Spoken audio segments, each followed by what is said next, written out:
Eh, y bueno, como les acabo de decir, esto fue hace 5 años menos un día. El 20 de octubre del 16 fue que originalmente di esta clase, pero es sobre el surgimiento del cálculo. Vamos a, bueno, usualmente les doy algunas citas. Edward Mill Purcell, un matemático que dice que el teorema del valor medio es la partera del cálculo. No es tan glamuroso por sí mismo, pero ha ayudado a traer al mundo muchos teoremas de suma importancia. ¿Se acuerdan cuál es el teorema del valor medio?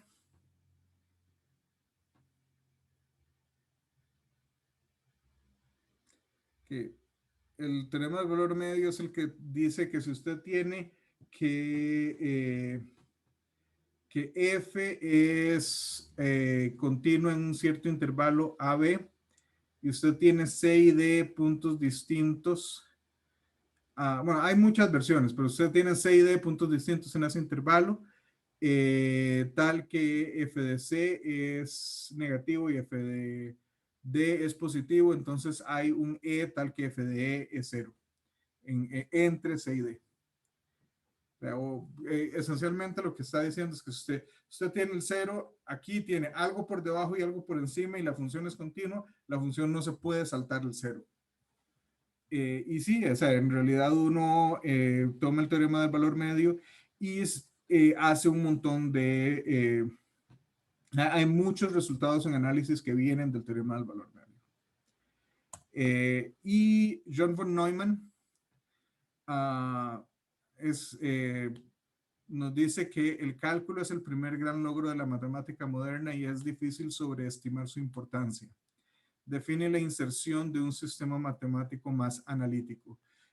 John von Neumann, a mi parecer, es posiblemente el matemático más brillante del siglo XX.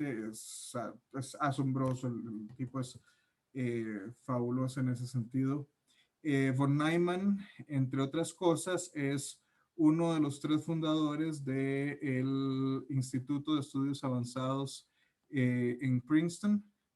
Los otros 2 es otro matemático por el nombre de Kurt Gödel, que ya lo hemos mencionado el día de hoy antes de empezar a grabar cuando estábamos conversando sobre el teorema que le tocó a Fabi. Y el tercero de los fundadores era un físico alemán de algún renombre llamado Albert Einstein. Entonces estos 3 señores fueron los fundadores de este instituto, por el cual han pasado cualquier cantidad de premios Nobel en física y medallistas Field. Y un amigo mío también pasó por ahí, no llegó a ser medallista Field porque ya tiene más de 40 y nunca se la dieron, pero en fin. Vamos lo que vamos a ver hoy en gran parte viene del Cook, capítulo 30-31 o 31-32, por ahí, no recuerdo bien, pero por ahí anda. Y también esta serie es una serie documental, Cosmos, me imagino que varios de ustedes la han visto, y mucho de lo que viene es del episodio 3, que se llama When Knowledge Conquered Fear, cuando el conocimiento conquistó al miedo. Se las recomiendo, de hecho, en cuestiones de ciencia, Cosmos es una de mis series documentales favoritas. Me gusta más la primera que la segunda. Claro está, la segunda es 34 años después que la primera, entonces primero los efectos visuales son completamente distintos. Ustedes se ponen a ver los efectos especiales en Cosmos de 1980 con Carl Sagan y o sea, es algo que hoy por hoy cualquier persona que quiera gastar un par de horas aprendiendo a usar un software de edición de video podría hacer. Pero o sea, estamos hablando que en esos 34 años, bueno, en esos 41 ya para este momento, de mucho ha avanzado en cuestión de tecnología. La segunda serie de Cosmos del 2014 también es excelente.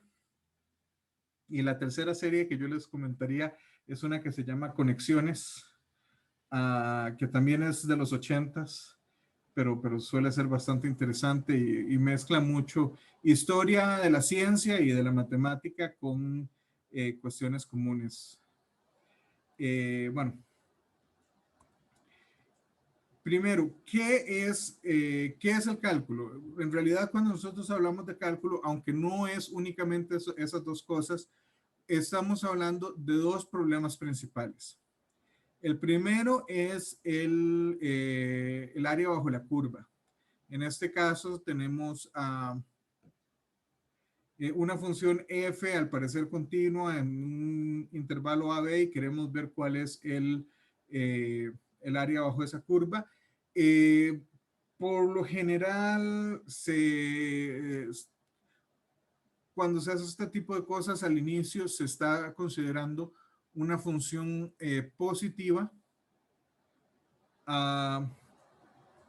pero sí, o sea, esencialmente es cómo calcular esta área con precisión. Esto esencialmente es un problema en el que se venía pensando desde la antigüedad. Nosotros en su momento hablamos de Arquímedes y del método de exhaustión, que es esencialmente el antecesor directo de las sumas de Riemann. O sea, las sumas de Riemann se tienen un par de cosas adicionales, pero esencialmente tienen esas cosas adicionales porque hay ciertos conceptos envueltos que no estaban disponibles para Arquímedes, como por ejemplo el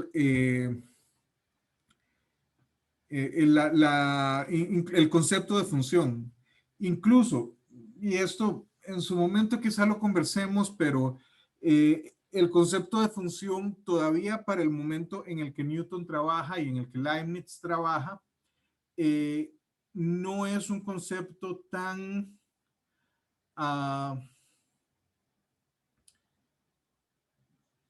no tiene de una forma ni cercana a la concepción moderna. En su momento, cuando empecemos a hablar de la matemática en el siglo XIX, me parece, aquí estamos en el siglo XVII, pero cuando empecemos a hablar de la matemática en el siglo XIX, vamos a hablar de las formulaciones de función y cómo al principio del siglo XIX matemáticos como Cauchy tenían unas definiciones que uno se parte la cabeza pensando de que ellos podían tener eso, y no es hasta que Weierstrass hacia mediados finales del siglo XX, perdón, del siglo XIX, llega a la definición de función. De hecho, Weierstrass, vamos a conversar de él en su momento. Weierstrass es un matemático interesante porque es él el que introduce muchos de los conceptos modernos. O sea, a pesar de que ahora vamos a hablar, el concepto de límite está presente en los trabajos de Leibniz y de Newton. La definición de límite que nosotros conocemos, esa formal que dice que el límite de f de x cuando x tiende a A es L si, solo si para todo epsilon mayor que 0 existe un delta mayor que 0, tal que si x menos A es menor que delta, entonces f de x menos f de A es menor, f de x menos L es menor que epsilon. Esa es de Weierstrass. La definición moderna de funciones de Weierstrass. En fin, hay un montón de cosas que parece que Weierstrass tenía esta capacidad de definir las cosas de una manera muy, muy precisa. ¿Cuál es el segundo concepto que tenemos asociado a cálculo, además del área bajo la curva?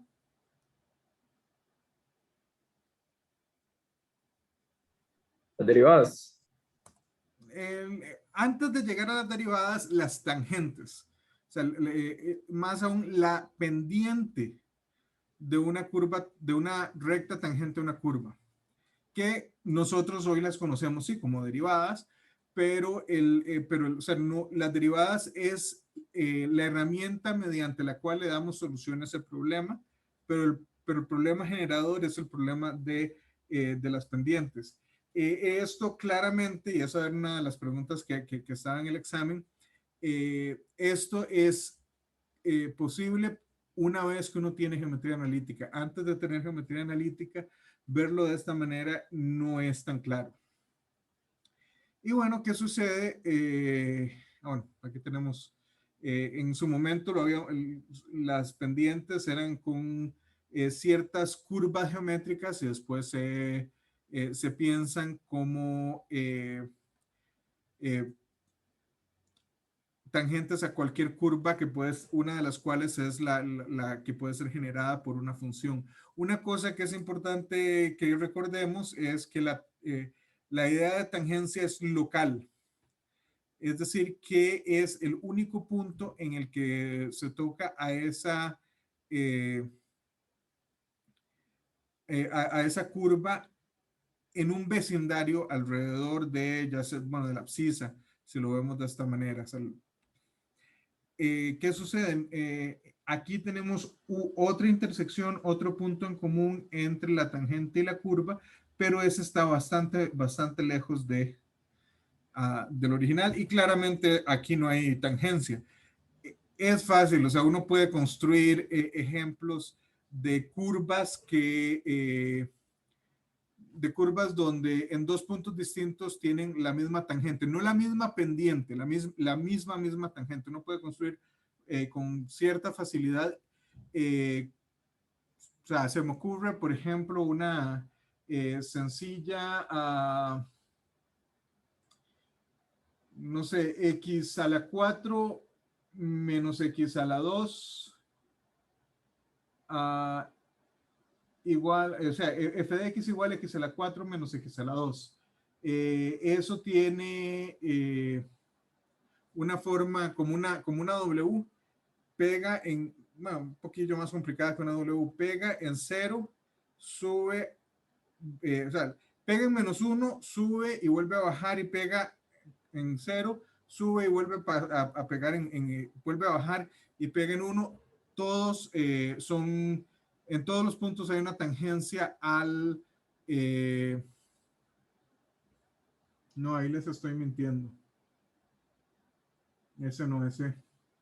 Aquí sí pega, pero aquí sí baja. Tendría que ver con más precisión. Pero uno puede construir funciones donde en dos puntos, o sea, donde la misma recta tangente es tangente a dos puntos en la misma recta, en la misma curva, perdón. Bueno, ¿qué sucede? Hablemos primero de Isaac, pero no Newton, sino de Isaac Barrow. Isaac Barrow, dicho sea de paso, fue uno de los profesores de Newton. Fue uno de los,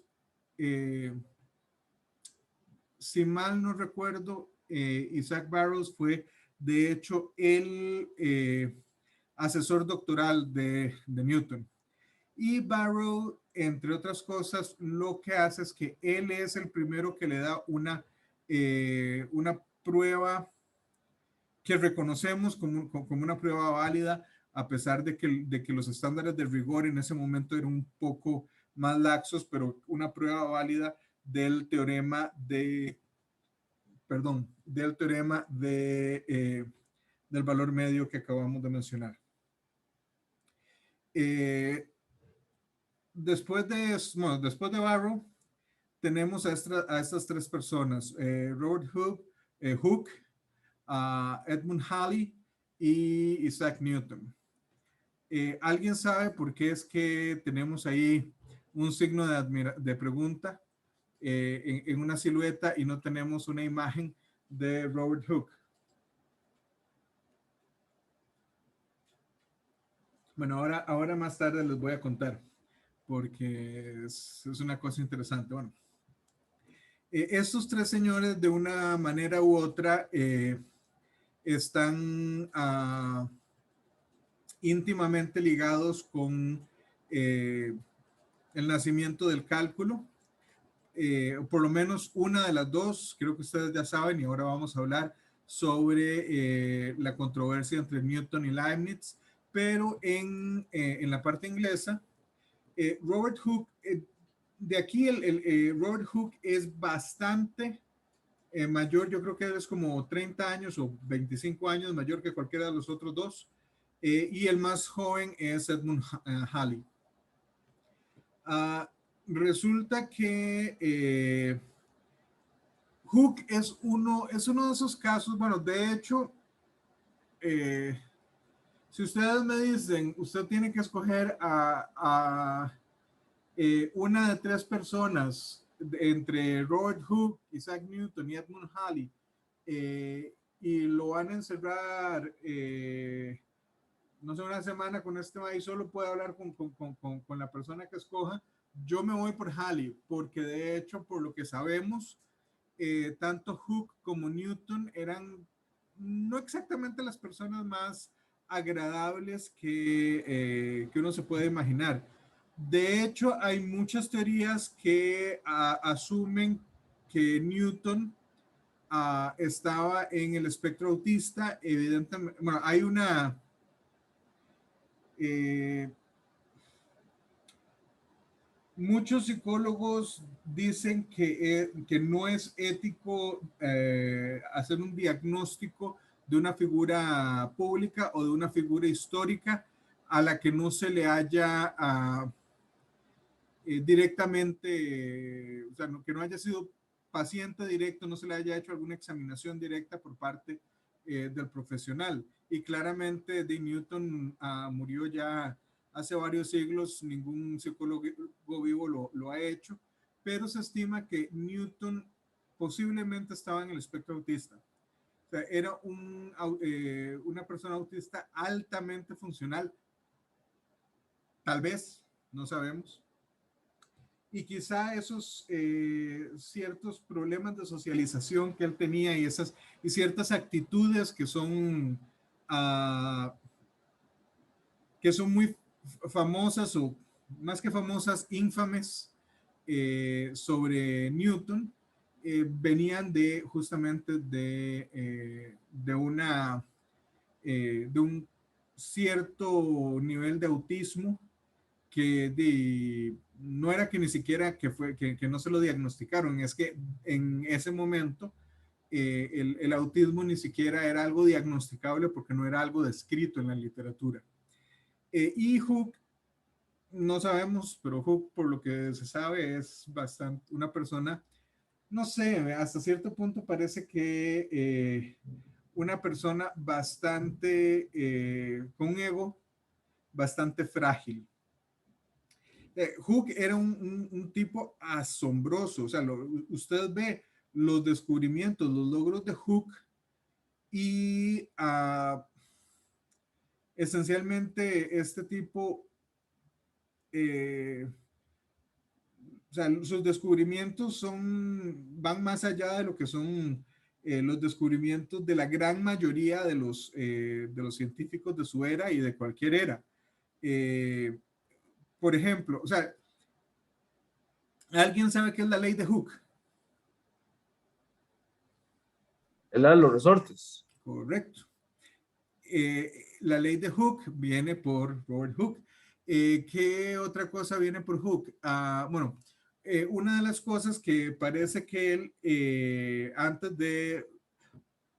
fueron cuestiones de óptica las que lo llevaron a la ciencia, y él empezó en óptica porque parece que él primero fue un maestro artesano en creación de lentes. Él era fabuloso creando lentes.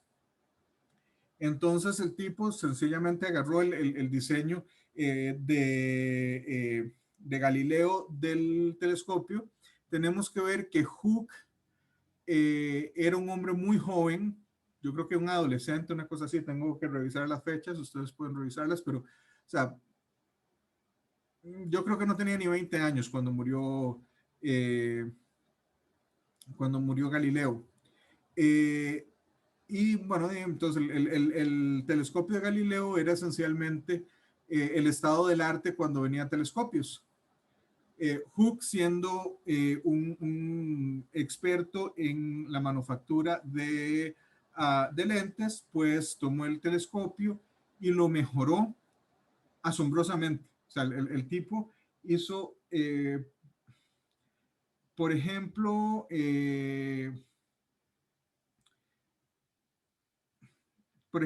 una de las cosas que hizo que Galileo publicara su tratado de los dos modelos del mundo, es el hecho de que él vio por su telescopio y vio que Júpiter y Saturno tenían lunas. Entonces, que no era que todo giraba alrededor de la Tierra, sino que habían cosas que giraban alrededor de Júpiter y de Saturno. Bueno, con el telescopio de Hooke, una de las cosas que el tipo hizo fue que mejoró tanto que por primera vez se detectó la rotación de los planetas y de las lunas. Entonces, o sea, veamos, por un lado el tipo explica muy bien el comportamiento de resortes, basado en un modelo antiguo de poleas, pero por ahí va. Por otro lado, el tipo crea un super telescopio y logra ver los planetas y se logra dar cuenta que los planetas rotan, o sea que giran sobre su propio eje. Además de eso, el tipo dijo, bueno, si acomodando los lentes de esta manera logramos hacer que cosas muy lejanas parezcan más, podamos verlas más grandes y como si estuviesen más cerca, podemos hacer un acomodo de lentes que uh, logre ver algo muy pequeño que está muy cerca, pero verlo mucho más grande. Y pues, entre otras cosas, Hooke diseña el primer microscopio. Él descubre, para nuestros propósitos, las bacterias, los organismos unicelulares. Es Hooke quien los describe, es Hooke quien describe de hecho la célula, porque es la primera persona que logra ver una célula. O sea, el tipo en cualquier lado, o sea, no sé si alguno de ustedes llevó el laboratorio de biología 1, yo sí lo llevé en su momento, y yo recuerdo que en algún momento llegan y nos dicen, busquen un líquido en algún lado, y nosotros nos fuimos, estábamos en biología, entonces, entre la UNED y agronomía hay un paso, y en ese paso hay una quebradilla, lastimosamente súper contaminada. Nosotros agarramos un poquillo de agua de esa quebradilla y fuimos a verla bajo el microscopio y estaba, pero, o sea, que cundían los microorganismos y es muy, muy interesante verlo. Bueno, Hooke fue el primero en ver este tipo de organismos unicelulares. Cosa interesante, ¿alguien se imagina cuáles fueron los primeros tipos de fluidos que Hooke observó bajo el microscopio? ¿Los primeros qué? Para ver células o para ver algo, usualmente deben estar en un tipo de líquido, en un tipo de fluido. Entonces, ¿cuáles son los primeros fluidos que Hooke ve bajo el microscopio? Hijo, pues no, ni idea. Que fluidos corporales. Yo Sangre. iba a decir yo pensé como en saliva, que analizó la saliva, algo así, no sé, pero Okay. no sabía si decirlo. Él ve la sangre y describe los glóbulos rojos. Ve la saliva y se da cuenta que de lo que ahora nosotros sabemos y algunos queremos olvidarlo, pero el hecho de que nuestro cuerpo está cundido de organismos unicelulares en nuestra piel, en nuestra saliva, en nuestro estómago, en todo lado. De hecho, muchos para eso es que tomamos probióticos, pero en fin, entonces sangre, saliva, ¿y cuál se les ocurre que es otro fluido que estaba a disposición de Hooke? Y el sudor. No. Sí, pero no sé si no, la verdad no sé si vio el sudor bajo el microscopio. Bueno, se los pongo de esta manera. Hooke también fue la primera persona en describir un espermatozoide. Entonces, veamos que el tipo tiene en astronomía, en biología, en mecánica, o sea, el tipo tiene una cantidad de logros asombrosos y resulta, bueno, no sé qué tanto sepan ustedes de Newton. Newton nace Newton nace el 24 de diciembre de 1642. Sí, eso, sí, uno está en Inglaterra en ese momento, pero ese día es el mismo día el 13 de diciembre del mismo año en el resto de Europa. Ustedes pueden ver, de hecho,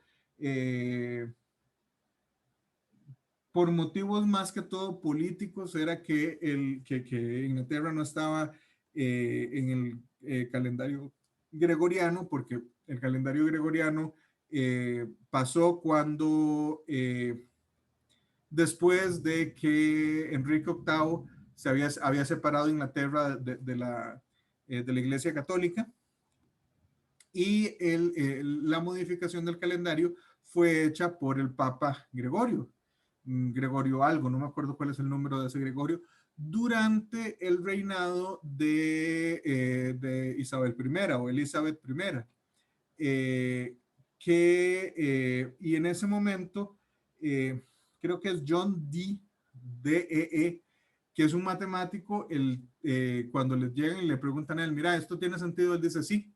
Honestamente, yo hice los mismos cálculos y llegué esencialmente a la misma respuesta. Deberíamos adoptar el calendario gregoriano, pero por motivos políticos no se acepta en varias partes de Europa, siendo las principales Inglaterra, o el Reino Unido, que pasó de los 1500 a los 1700 con el calendario viejo, con el calendario juliano, y fue hasta como un siglo después de Newton que se vuelve, o sea, se toma el calendario gregoriano y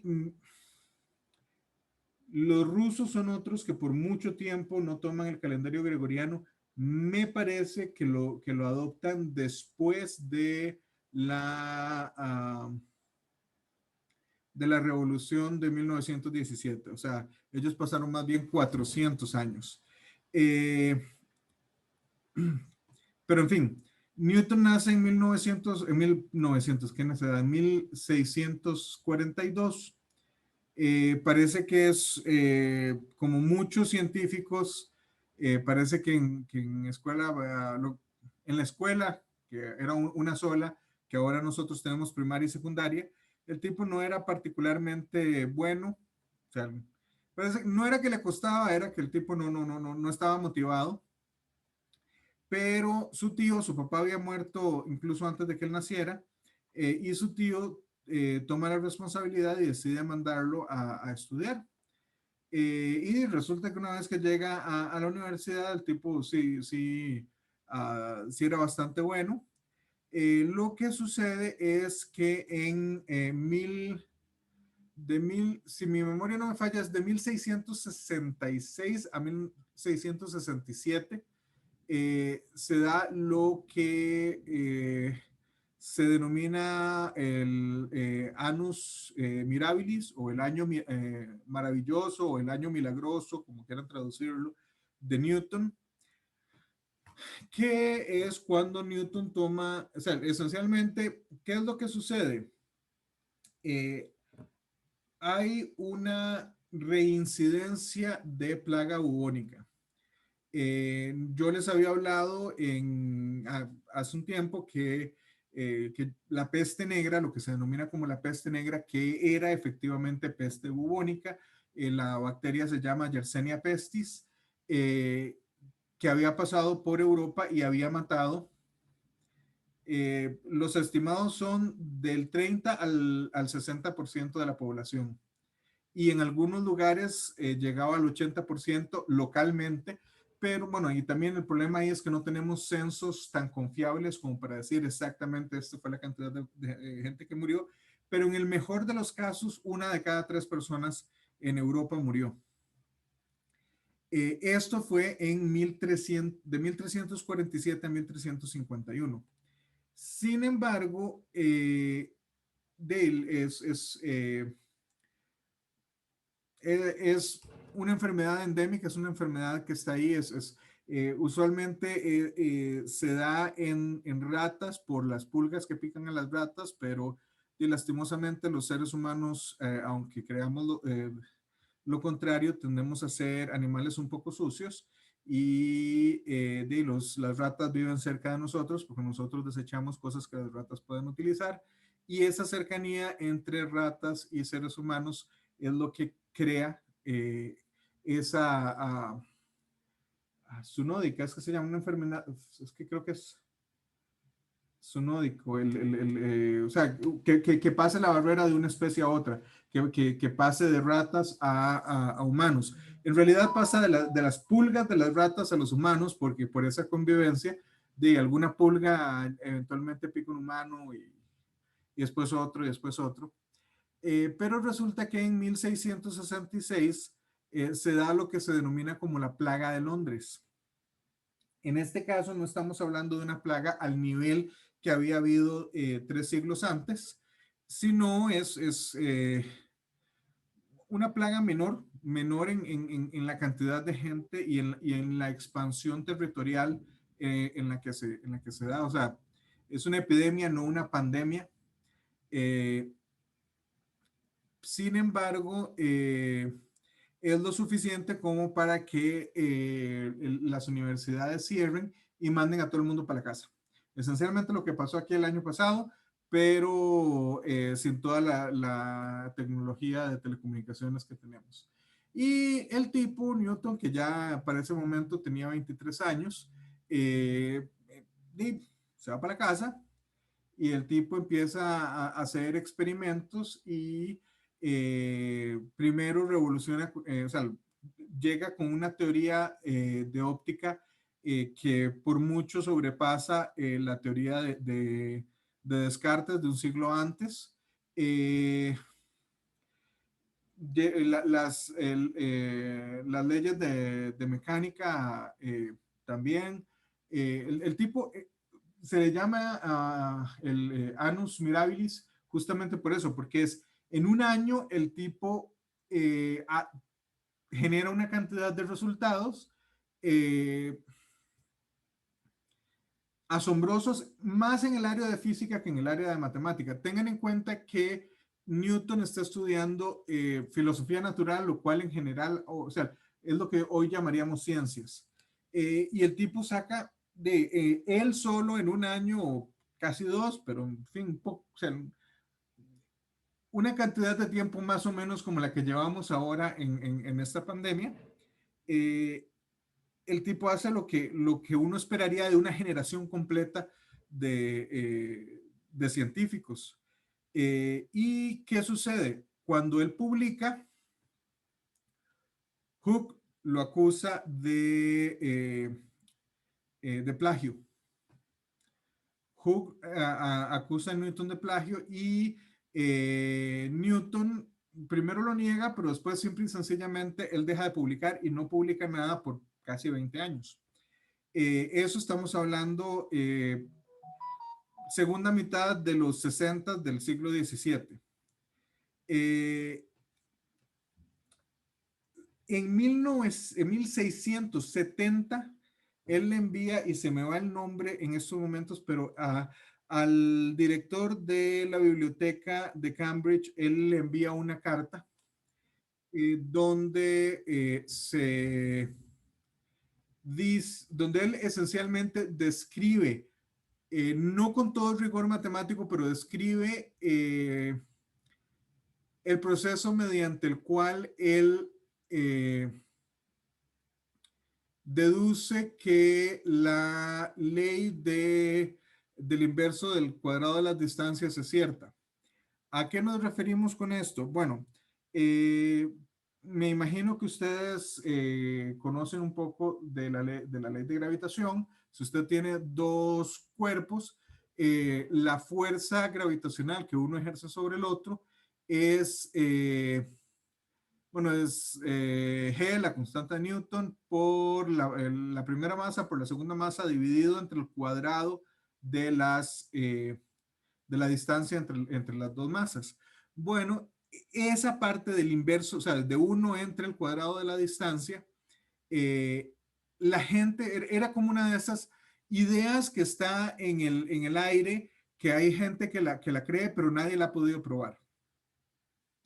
Creo que el año pasado el ejemplo que yo había dado es, bueno, en algún momento el primer iPhone que yo tuve fue bueno, el único iPhone, porque después de eso me pasé a Android, pero en el 2010 me parece que tenía un iPhone 3 y apenas yo empecé o sea, antes de eso tenía los telefonillos corrientes, esos que de verdad son solo para mandar textos y hacer llamadas, o sea, que de verdad son teléfonos, no una computadora con teléfono que uno anda en el bolsillo ahora. Eh, y lo que yo les decía, apenas yo vi eso, una de las primeras cosas que a mí se me ocurrió es, mira, uno debería hacer, o sea, debería haber una aplicación ah, mediante la cual uno pudiera llamar un taxi y no tuviese que quedarse esperando.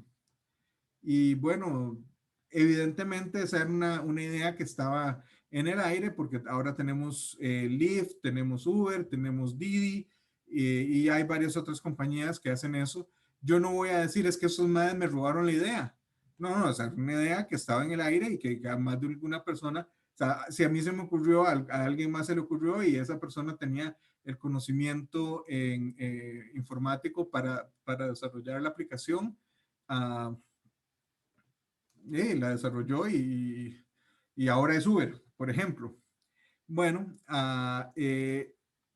posiblemente eso es lo que pasó. Hook tenía algunas ideas sobre óptica. Es la parte de óptica en la que él acusa a Newton de haberlo plagiado.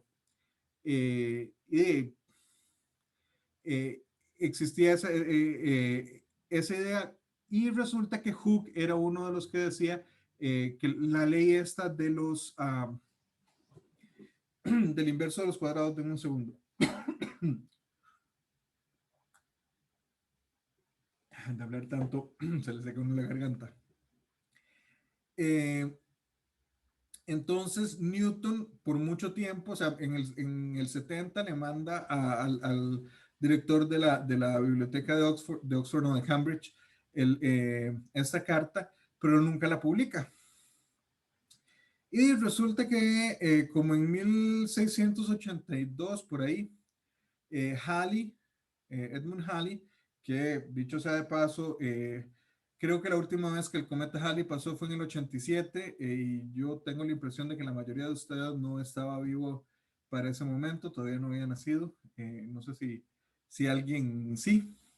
Y pues yo creo que la mayoría de nosotros cruza los dedos y espera estar vivo para la próxima vez que pase, que creo que es en el 2064, me parece, una cosa así. En fin, eso lo podemos ver después. Ese cometa o sea, es el cometa Halley, justamente por Edmund Halley, que es la primera persona, entre otras cosas, que describe que es un cometa. O sea, habían habido, los cometas se han visto desde siempre y Halley es el primero que describe qué es. No es el primero que que asume que es un fenómeno que tiene que ser cíclico y tiene que pasar con una regularidad dada. Pero es el primero que dice, bueno, sí, o sea, es esencialmente un tipo de asteroide o materia que gira alrededor del Sol, pero es mucho más pequeño, la superficie posiblemente es un poco más granular y lo que nosotros vemos, esa cosa que se despeja, son pequeñas partículas que los vientos solares desprenden del cuerpo y el cuerpo pasa igual que los planetas, pero la diferencia es que la órbita es muy excéntrica, es decir, la elipse es muy alargada y no lo vemos por mucho tiempo porque llega un momento en el que está tan lejos que uno no lo ve. Bueno, entre las cosas que Halley estaba diciendo era que él realmente quería ver cómo se podía explicar esta idea del el inverso de los cuadrados. Y él primero va y le pregunta a Hooke. Hooke en ese momento es el presidente de la Real Academia de Ciencias en Londres. Y Hooke le dice, mira, sí, yo lo deduje y es cierto. Me dice, ok, ¿cómo lo dedujo? Y Hooke le dijo, no, no, no, o sea, confía en mí, yo sé que es así. Resulta que no sé si ustedes saben, pero el moto, la frase con la que se identifica eh, la Real Academia es in verbis nulla, creo, algo así se llama, que en latín quiere decir en la palabra de nadie. Y la idea de esa frase es el hecho de que cuando viene a ciencias, uno no confía ciegamente en alguien, por decirlo así. O sea, ustedes no deberían confiar que lo que yo les digo es cierto porque yo se los digo o porque cualquier profesor se los dice, sino porque ustedes lo entienden y hay suficientes pruebas para deducir que eso es cierto.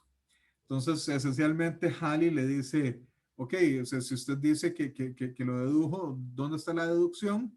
Dice, bueno, después se la mando y evidentemente nunca se la mandó. Y de Halley sigue rondando las Oxford y Cambridge, que son las dos universidades más prestigiosas de Inglaterra en aquel momento y igual al día de hoy, hablando con las personas en filosofía natural. Y en algún momento llega justamente sobre este director de la biblioteca y le dice, mira, está este tipo, Isaac Newton, que hace como 10 años me había mandado una carta y él estaba hablando algo al respecto. Y parece que Halley va efectivamente, contacta a Newton y lo va a visitar. Y entre las cosas que le dice es, o sea, Newton le dice, mira, sí, sí, yo lo deduje. eh, y dame un segundo, por aquí debe estar. Y parece que el tipo empieza a buscar y buscar y buscar. Y después de un buen rato le dice, no, lo estoy encontrando. Dame unos días para ver si puedo reproducir el razonamiento que había hecho y te mando la solución.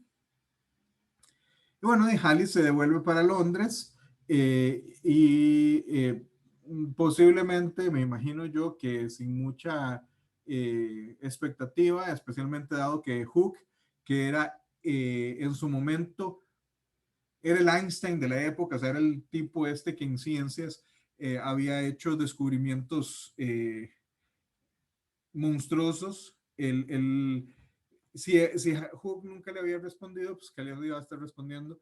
Este Mae que había publicado dos, tres cosas casi 20 o 15 años antes y nada más. Pero resulta que algunas semanas después reciben el correo una carta de Isaac Newton, llega y la abre y hay quienes consideran esa carta, yo sé que es un poco parabólica la idea, pero hay quienes han descrito esa carta como las primeras páginas de la ciencia moderna, porque en esa carta él esencialmente hace una deducción, él no trabaja exactamente con límites, él usa la idea de infinitesimales, que es algo que hoy se le llama cálculo no estándar. No sé si alguna vez se los han mencionado o llevaron un curso. Yo pues, hace 23 años llevé un curso de verano con William Alvarado al respecto. Eh, es simplemente, digamos, a mi parecer, y por lo que yo entiendo, es usar límites sin nombrar límites. Eh, pero en vez de usar límites, usa esta idea de infinitesimales, de números que son más pequeños que cualquier número real positivo, pero más grandes que cero. Entonces, eh, y digamos que hasta cierto punto los identifica con ciertas sucesiones convergentes a cero. Uh, pero en fin, él con eso usa eso y hace,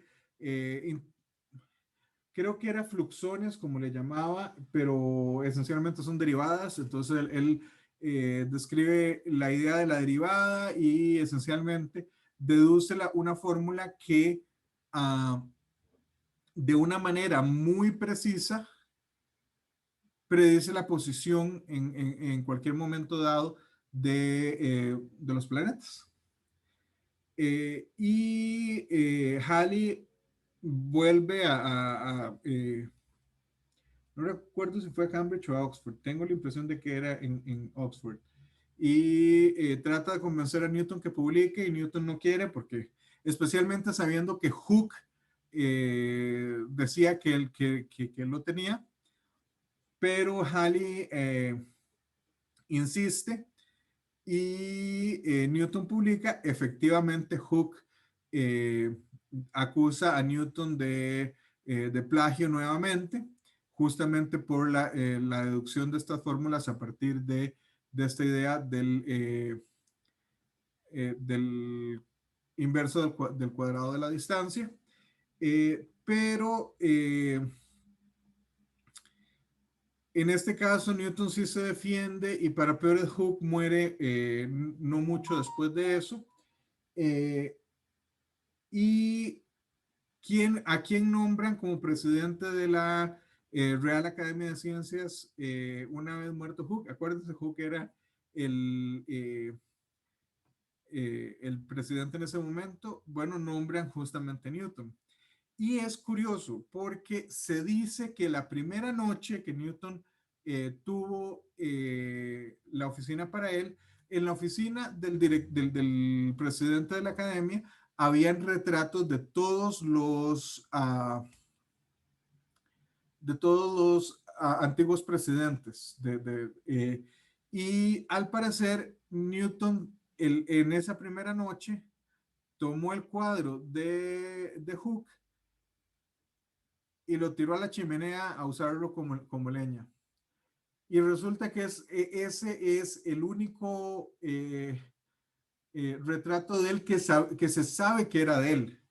Si ustedes van y buscan, hay como 3 o 4 distintos retratos que se presume que es Hooke, pero no se sabe con certeza si eso no es. Entonces, en realidad nosotros no sabemos, y digamos que por lo menos en 2 de ellos es claramente no es la misma persona en un retrato que en el otro.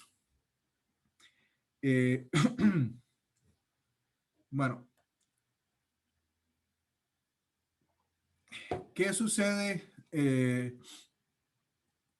¿Qué sucede? Bueno, que resulta que Newton no es el único que está trabajando al respecto, y no es el único que lo deduce. Resulta que está muchacho Leibniz, un alemán.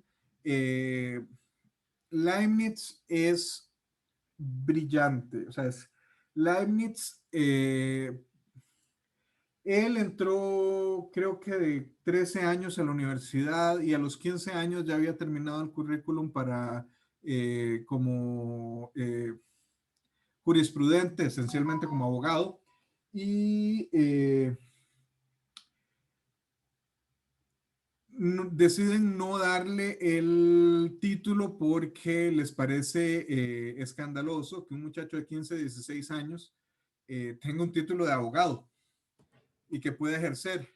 Pero parece que a pesar de eso, el tipo consigue un cargo diplomático y sigue además estudiando filosofía principalmente. Leibniz, nosotros lo conocemos como uno de los coinventores del cálculo. Sin embargo, ustedes van a la escuela de filosofía y Leibniz es una de las figuras en filosofía más relevantes del siglo XVII. O sea, Spinoza era uno de los mejores amigos de Leibniz, a pesar de que Spinoza era un poco mayor que él. Ay, se me va. Bueno, esencialmente usted ve los 4 o 5 filósofos más relevantes del siglo XVII y Leibniz va a estar de fijo ahí y él conocía y posiblemente era amigo de los otros 4. El tipo, bueno, evidentemente como casi todas las personas de esta época, él venía de una familia de la nobleza, con recursos. Y resulta que el tipo, a pesar de ser tan joven, era jugado. O sea, el tipo realmente tenía una mente privilegiada, no solo en filosofía y en matemática, que hasta el momento el tipo no sabía tanto de matemática, sí, pero también en cuestiones de diplomacia. El tipo había conseguido este cargo como diplomático y una de las cosas que a él se le ocurren es, bueno, Alemania en ese momento bueno, primero no es exactamente lo que hoy conocemos como Alemania y además la cohesión política era muy frágil. ¿Y quién está justamente al oeste de Alemania? ¿Qué país está al oeste de Alemania?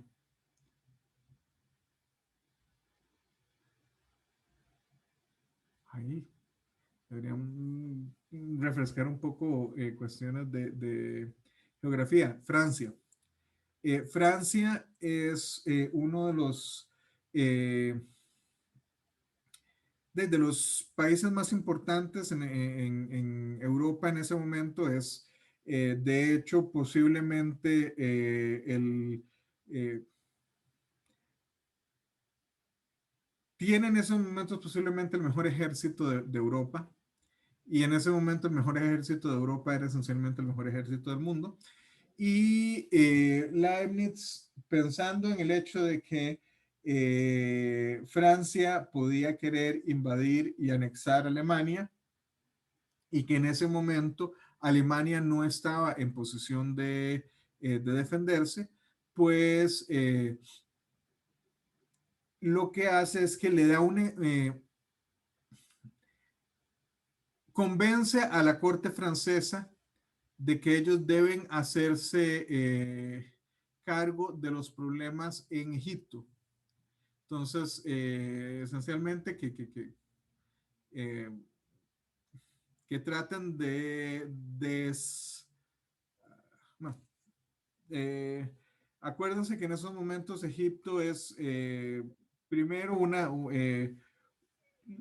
de las ciudades más importantes fuera de Europa, históricamente hablando, y en ese momento está bajo dominio, igual que ahora, bajo, no digamos dominio musulmán, porque decir que ellos están bajo dominio musulmán es como decir que nosotros estamos bajo dominio católico. Es la idea de que en ese momento la religión preponderante en Egipto es Islam. Y bajo la idea esta de que si Francia está preocupada y está tirando parte de su ejército a Egipto, pues entonces no se va a meter con Alemania. Y el tipo de hecho gana ciertos premios al respecto, quizá no tan prestigiosos como lo que hoy nosotros consideramos el Premio Nobel de la Paz, pero el tipo ya ahí obtiene un gran reconocimiento como político, y él empieza entonces a viajar, y el tipo también le interesa la filosofía en general, pero en particular la filosofía natural. Y el tipo va a Francia, a España, y eventualmente cruza el charco, bueno, el Canal de la Mancha, y va al Reino Unido. Y al parecer en el Reino Unido él llega y obtiene contacto con los resultados de Barrow, o sea, de Isaac Barrow, no de Newton. Y a partir de lo que él ve, vuelve a Francia, y a diferencia de Newton, que ese Annus Mirabilis es un año, casi dos, pero es un tiempo relativamente corto. A Leibniz, aparentemente, él empieza en 1671, es decir, 5 años después del Annus Mirabilis, a deducir, y él le toma más o menos 10 años. Y es, si mi memoria no me falla, en 1682 que él publica su teoría. Para ese momento, Newton no la había publicado. Newton la publica 2 años después. Entonces, es cierto, todo apunta a que Newton fue el primero en descubrirlo, pero Leibniz fue de hecho, porque se estima que entre las cosas que él no publicó de su Annus Mirabilis estaba justamente esta idea que lo llevó a desarrollar el cálculo del el cuadrado el inverso del cuadrado de las distancias. Eh, Newton lo desarrolla más rápido, pero Leibniz publica primero. En su momento, de la misma manera que a Newton, Hooke lo había acusado de plagio, parece que Leibniz, o sea, que Newton acusa a Leibniz de plagio. Y justamente él dice que cuando él estuvo en Inglaterra, él vio la carta o sea, que Leibniz vio la carta que Newton le había escrito al director de la biblioteca de Cambridge. Hay un asunto. Newton Leibniz, entre las cosas que él hacía es que él era un diarista compulsivo. El tipo escribía religiosamente en su diario todo el tiempo, y escribía bastante, y escribía mucho sobre lo que él estaba haciendo, lo que estaba investigando, lo que estaba pensando, lo que había hablado con gente.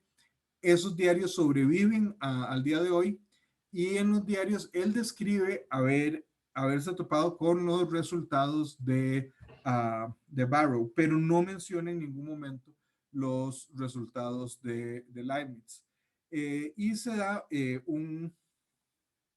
bueno, no sé si la controversia, no sé si les gusta más esta imagen o esta imagen, pero se da una controversia importante entre la matemática y aquí hay no es solo en la parte científica, sino en la parte política, ¿verdad? Porque se habla ah, de la matemática continental versus la matemática insular, la matemática británica. Ah, y en su momento, uh, la Real Academia Británica decide hacer una investigación para ver quién fue el primero. Y el presidente de la academia va a tener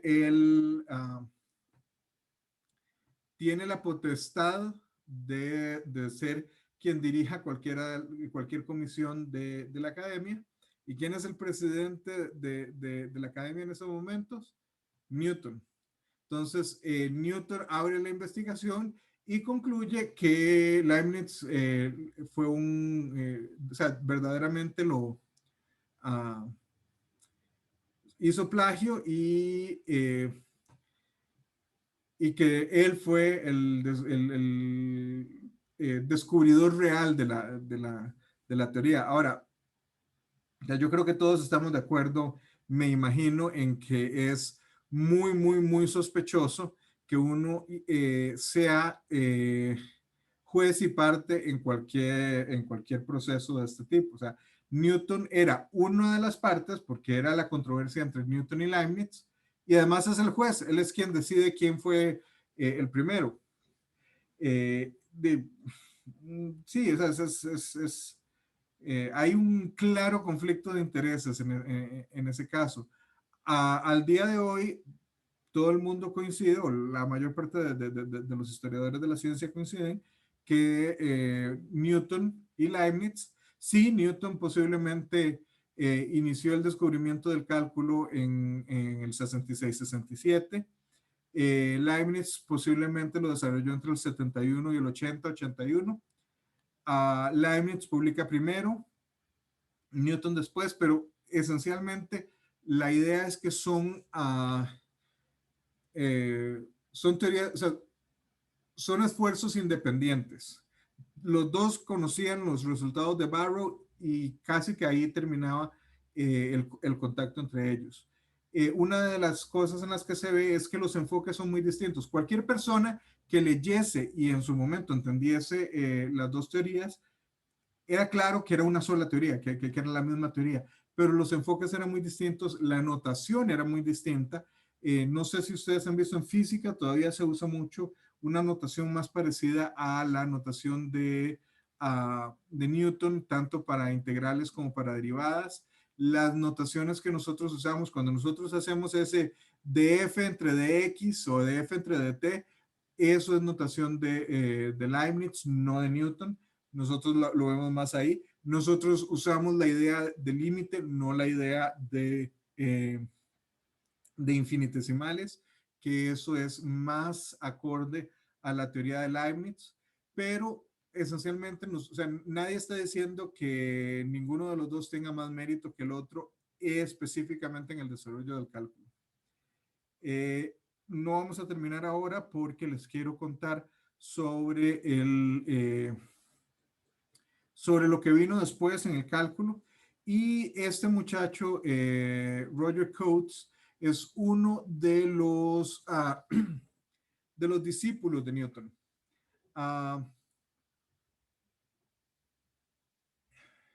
Están las fórmulas de Newton Coates y posiblemente si ustedes han escuchado de Coates es hasta ahí que han escuchado. Pero bueno, entre las cosas, él defiende la ley esta del inverso del cuadrado para la gravitación. Él es esencialmente el encargado de la segunda edición del Principia. Deriva es la fórmula esta igual, o sea, I por phi es el logaritmo de coseno de phi más I seno de phi, lo cual nosotros lo conocemos de otra manera como la fórmula de Euler, pero fue Coates uno de los primeros en introducirla.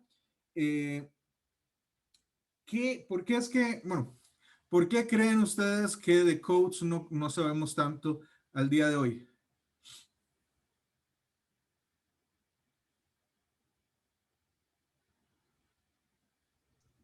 Y yo pensaría que por ser discípulo de Newton, como que siempre estaba como opacado por él, no sé, bateando ahí.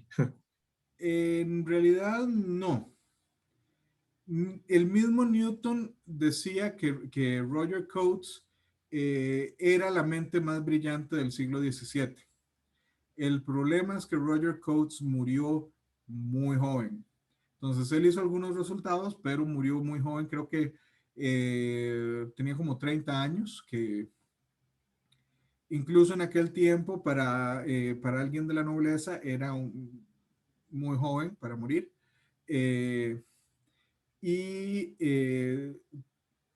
se dice que en el entierro de Coates Newton dice que si Roger Coates hubiera vivido, nosotros sabríamos un poco más, o sea, en el hecho de que Coates era tan brillante que posiblemente él hubiera eclipsado a casi todos lo- los científicos de la segunda mitad del siglo XVII.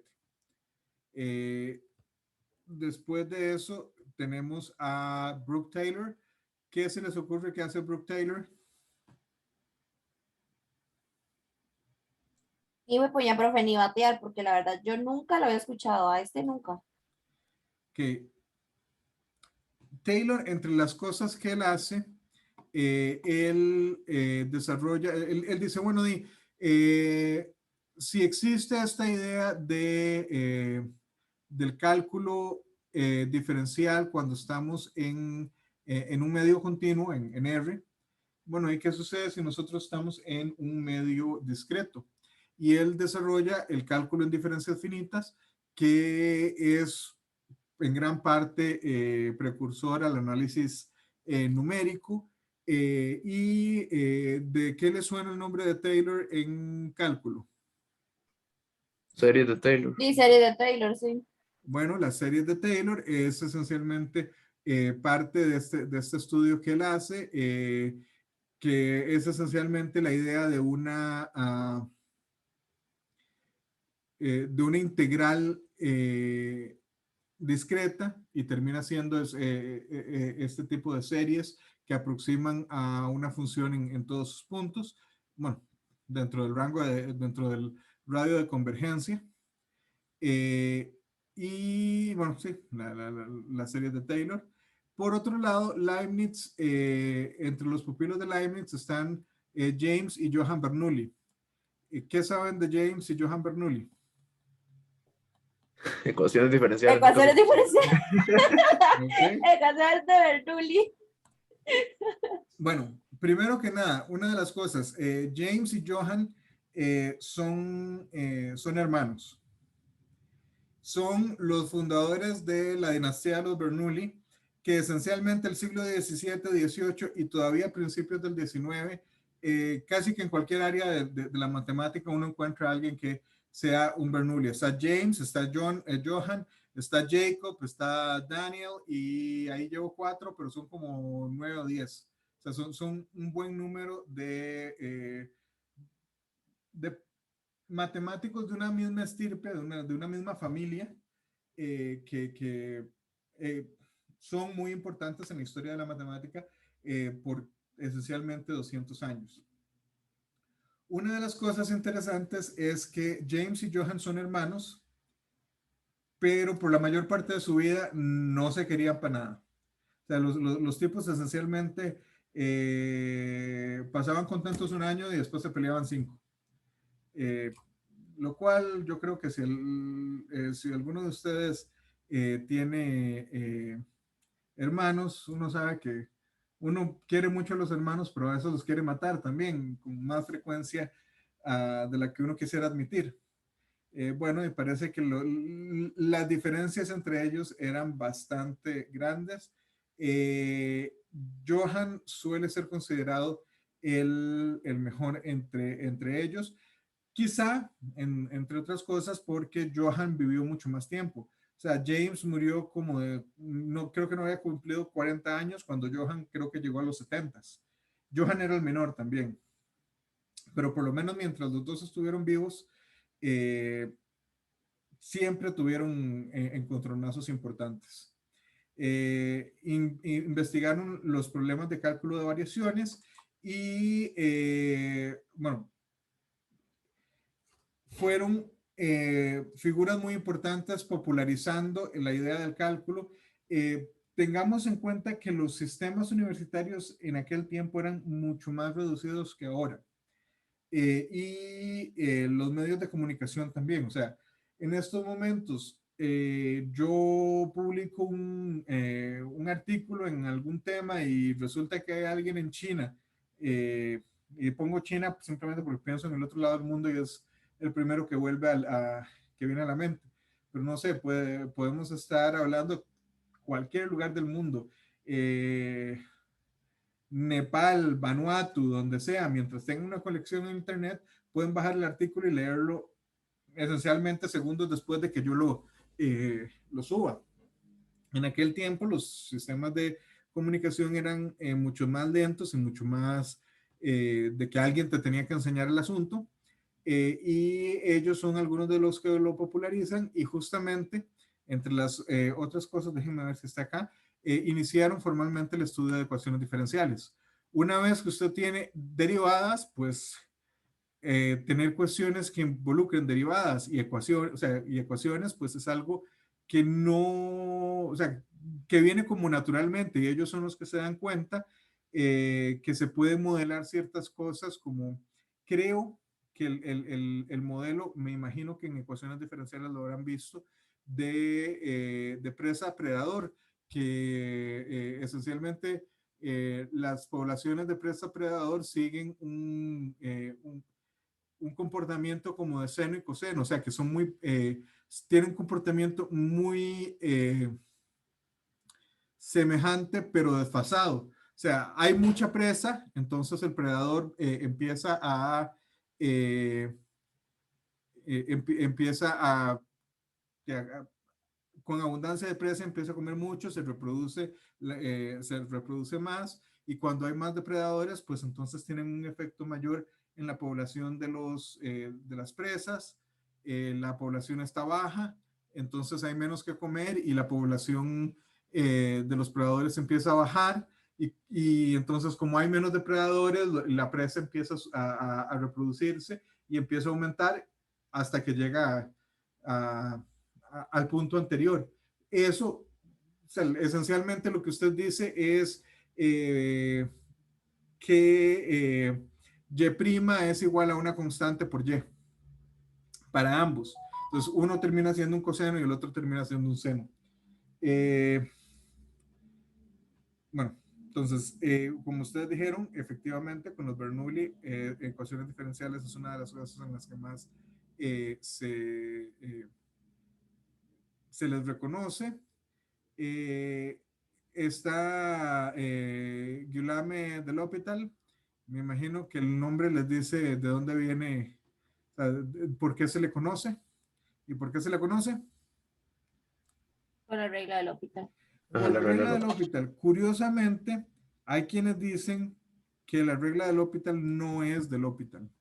Hay quienes dicen que parece que Guillaume de l'Hôpital era el heredero de una gran fortuna, eh, una familia eh, de, eh, de la realeza, con fortunas que llevaban siglos siendo amasadas, y entonces el tipo no tenía que trabajar y el tipo se le ocurrió que por un lado Leibniz y por el otro lado Johann Bernoulli podían ser sus tutores y enseñarle matemática y el tipo le gustaba, entonces ahí trabajaba y hay quienes dicen que lo que nosotros conocemos como la regla del hospital en realidad fue deducida por Johann Bernoulli, pero que el hospital, o sea, y que el hospital tuvo acceso porque Bernoulli era su tutor y que el hospital lo publica y Bernoulli no dice nada porque quien pagaba las cuentas al fin y al cabo era el hospital. Entonces sí, tomó clases con Johann Bernoulli y publica análisis mi francés es terrible, de infiniment petit, o sea, el análisis de lo infinitamente pequeño, donde muestra lo que hoy se denomina como la regla del hospital.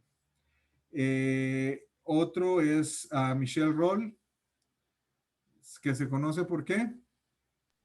El teorema de Rolle. Teorema Rolle.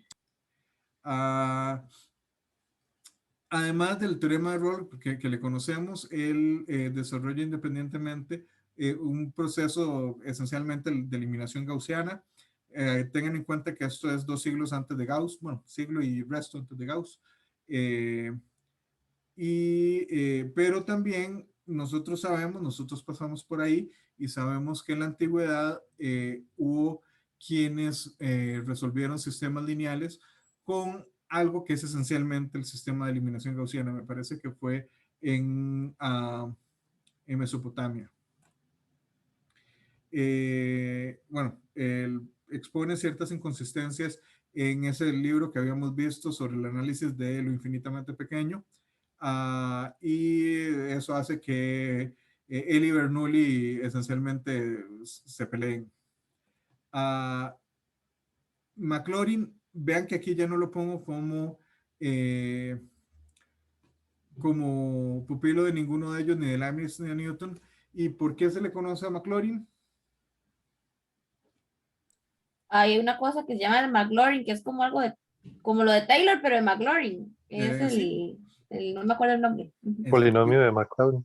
sí, Eso. los polinomios y las series de Maclaurin, que sí, son muy parecidas a las de Taylor, sin embargo, las de Maclaurin son un poco más generales en cierto punto, y en otros hay quienes dicen que no, que más bien las de Taylor son más generales porque uno puede mover o sea, la serie de Taylor tiene este x menos a a la n, y entonces usted puede moverlo a diferentes puntos. Usualmente Maclaurin se hace en el origen, pero son más generales en el sentido en el que no solo aplican a una variable, sino que se pueden generalizar a varias variables con algo eh, de sencillez. Pero Maclaurin, por lo que quizás nosotros no lo conocemos tanto, pero que es algo importante, es que él publica este libro, un tratado de fluxiones, que es el primer libro, el primer libro de texto de cálculo. En estos momentos no sé si Maclaurin hubiese sido considerado británico, porque si ustedes conocen algo de la historia de Gran Bretaña, ustedes saben que entre los escoceses, los irlandeses y los ingleses siempre han habido problemas, y en ciertos momentos han habido periodos en los que son independientes. Bueno, de hecho, actualmente Irlanda, salvo por el pedacito de Irlanda del Norte, que es alrededor de Belfast, y es una parte muy pequeña de la isla de Irlanda, es independiente del Reino Unido, y lo ha sido por yo creo que ya un poquito más de un siglo. Pero eso ha sido un va y viene, y hay momentos donde Irlanda ha sido independiente o no, hay momentos en los que Escocia ha sido independiente de Inglaterra o no. Wales o Gales también tiene una historia semejante, y Maclaurin es escocés. Él es profesor en la Universidad de Edimburgo, pero él es escocés propiamente, no es inglés. Y él, en ese momento, todos los libros de cálculo eran, no sé, tendría que buscar, pero ahí hay varios libros que no, o sea, es la diferencia actualmente entre un libro especialista y un libro de texto. O sea, un libro para especialistas es, o sea, qué sé yo, no sé, yo tengo, mi especialidad es análisis armónico computacional, y se me ocurre a mí, a ver si lo tengo acá,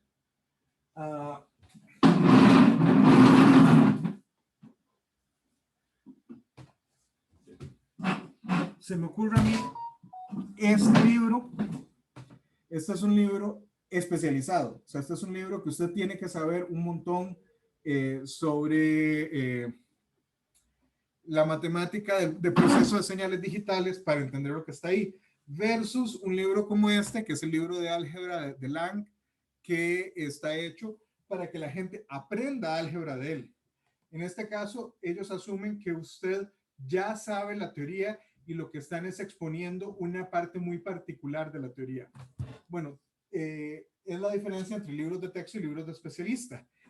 Para ese momento, los libros de cálculo eran esencialmente libros para especialistas. Y Ed Maclaurin, el primero, aquí está, él lo hace en 1717. Aquí está abajito que publica este libro. Fluxones creo que era como, o fluxiones, como le llamaban a las derivadas los británicos en aquel momento. Él se dedica a escribir un libro entendible para el estudiante común. Lo que puede ser ahora un libro de cálculo con el que se da 1001, una cosa así. O incluso los libros, me imagino que ustedes, ese lo tengo acá, el Burton, creo que es el que se usa mucho para dar los cursos como de 540 y, o sea, los cursos de análisis de ustedes. Y algunos a veces se usa para dar el de análisis 1 para matemática. Bueno, libros como esos son libros de texto, son libros para que el estudiante pueda, quizá con la guía de un profesor, pero que incluso si un estudiante se pone a leerlo por su propia cuenta, entienda el asunto. O sea, no tienen un fin más didáctico que un fin, es más didáctico general que expositivo para expertos. Y bueno, no sé si hay alguna pregunta, porque ahora sí, aquí terminaríamos. ¿Tenemos alguna pregunta? De mi parte todo bien, bro. Yo no. Ok. Entonces podemos terminar acá. Déjenme dejar de grabar.